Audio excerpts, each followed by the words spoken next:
ہمارے ایک دوست نے ایک واقعہ سنایا تھا قبر کے عذاب کا, مجھے یقین نہیں تھا, میں نے کہا ایسا نہ ہو ان کے دماغ میں تخیل ہو, تو میں نے اس کی تصدیق کروائی اس علاقے میں, اس گاؤں میں, اور لوگوں کو کال کر کے پوچھی ایسا ہوا, انہوں نے کہا ایسا ہوا ہے. تو پھر مجھے یقین آیا. وہ قبر بار بار نا اس کو نکال کے باہر پھینک دیتی تھی, بندے کو ڈالتے تھے قبر میں. اس نے بہت سے علماء شہید کروائے تھے نالائق نے. اس کا جرم یہ تھا کہ وہ مخبریاں کر کر کے نا علماء کو قتل کرواتا تھا. اس مخبر کے ساتھ ایسا ہوا اس گاؤں میں, جب اس کو دفنایا ہے تو چلیں اب بات آئی گئی ہے تو پورا واقعہ سنا دوں. تو وہ جنہوں نے دفنایا نا, وہ ان سے میرا بھی تعلق تھا, میرے بیان سنتے تھے, تو مجھے آ کے انہوں نے واقعہ سنایا کہ ایسا کوئی مخبر تھا جو علماء کو شہید کرواتا تھا مخبریاں کر کر کے. تو جب اس کو دفنایا, کہہ رہے ہیں اس کے والد میرے پاس آئے, ہم لوگ کے پاس آئے, انہوں نے کہا کہ بھائی میں جب صبح جاتا ہوں تو میرے بچے کی جو لاش ہے نا وہ قبر سے باہر پڑی ہوئی ہوتی ہے, تو میں بڑا پریشان ہوں, کیا کروں.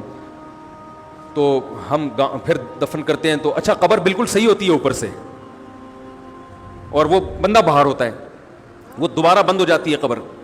تو ہم بڑے پریشان ہیں, کیا کریں, یہ کوئی شخص شرارت کر رہا ہے. تو کہہ رہے ہیں, ہم نے کہا بھائی ہم تو نہیں کر رہے شرارت. کہا تو اگر دوسرا ہم شرارت کوئی کر بھی رہا ہوتا تو قبر کو خود ہی بھی تو ہونا. تو انہوں نے کہا, پھر یہ مشورہ انہوں نے ان کو دیا کہ تم ایسا کرو, لڑکا جو قتل ہوا, جو مرا تھا نا, جو قبر میں تھا, جس کی لاش باہر, نوجوان تھا, وہ بڑا مخبر آدمی تھا, وہاں کے گاؤں کے لوگوں نے بتایا. تو اس کی لاش جب باہر پڑی ہوتی تو باپ اور بھائی کو لوگوں نے مشورہ دیا اس لڑکے کے کہ تم لوگ رات کو قبرستان میں جا کے بیٹھ جاؤ, پہرا دو کہ کون آتا ہے نکال کے جاتا ہے اور قبر کو پیک کر کے چلا جاتا ہے.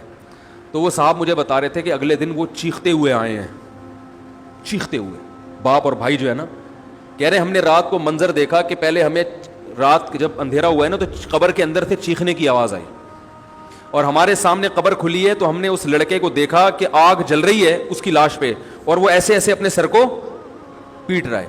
کہہ رہے ہم تو خوف کی وجہ سے بے ہوش ہو گئے, ہمیں نہیں پتا اس کے بعد کیا ہوا. ہوش میں آیا تو وہ لاش باہر پڑی ہوئی تھی. تو میں نے کہا یار پھینکو بھی دنیا میں کم نہیں ہوتے. تو میں نے پھر تصدیق کے لیے ایک دو لوگوں سے رابطہ کیا, انہوں نے بتایا کہ ایسا ہوا ہے ہمارے ساتھ. تو یہ جو ترکی کا جو تھا نا اتا ترک, وہ مصطفیٰ کمال کو میں اکثر بیچارے کو کمال اتا ترک جو ہے نا, تو وہ غلطی سے کئی دفعہ میں نے کمال اتا ترک کے چکر میں مصطفیٰ کمال کا واقعہ بیان کر دیا. وہ مصطفیٰ کمال کا نہیں ہے, وہ کمال اتا ترک ہے. تو بھائی مصطفیٰ کمال اگر سن رہے ہو تو پیشگی معذرت. تو کمال اتا ترک کا بھی یہی ہوا ہے, مسلمانوں کا قاتل تھا, علماء کا قاتل تھا, ترکی سے خلافت اسلامیہ کو اس نے ختم کر دیا. بہت یہ جو آج جو کچھ دنیا میں ظلم ہو رہا ہے اس سب کی بنیاد رکھنے والا اتا ترک ہے. خلافت عثمانیہ ہوتی تو نہ کشمیر کا مسئلہ کھڑا ہوتا, نہ بوسنیا کا مسئلہ کھڑا ہوتا. یہ ساری مصیبتیں جو آئی ہیں, مسلمانوں کا جو اتحاد ختم ہوا, تو اس کے ساتھ بھی ایسا ہی ہوا. اس کو جب قبر میں دفنایا, قبر نے باہر پھینک دیا, تو نتیجہ یہی نکلا کہ اس کی قبر زمین کے اوپر ہے. تو وہ جو اس کے فالوورز ہیں وہ کہتے ہیں دیکھو ہمارے حضرت اتنے پہنچے ہوئے ہیں کہ اوپر دفن ہے. تو جو بوڑھے بوڑھے لوگ ہیں نا ترکی کے, وہ آپ کو بتائیں گے کہ یہ محترم کو زمین نے قبول نہیں کیا, نکال کے باہر. تو بعض دفعہ قبر خود بتا دیتی ہے, بعض دفعہ. اچھا مجھے چلیں چھوڑیں, بات سے بات نکل جائے گی, وہ ہمارا موضوع رہ جائے گا. تو فرشتہ کہاں پہنچا, قریب, ہاں واپس چلا گیا تو فرشتہ, ٹھیک ہے. تو وہ بالکل قریب آ کے واپس چلا گیا. تو ایسا ہوتا ہے, بعض دفعہ ہوتا ہے, ایسے واقعات ہیں بہت سارے.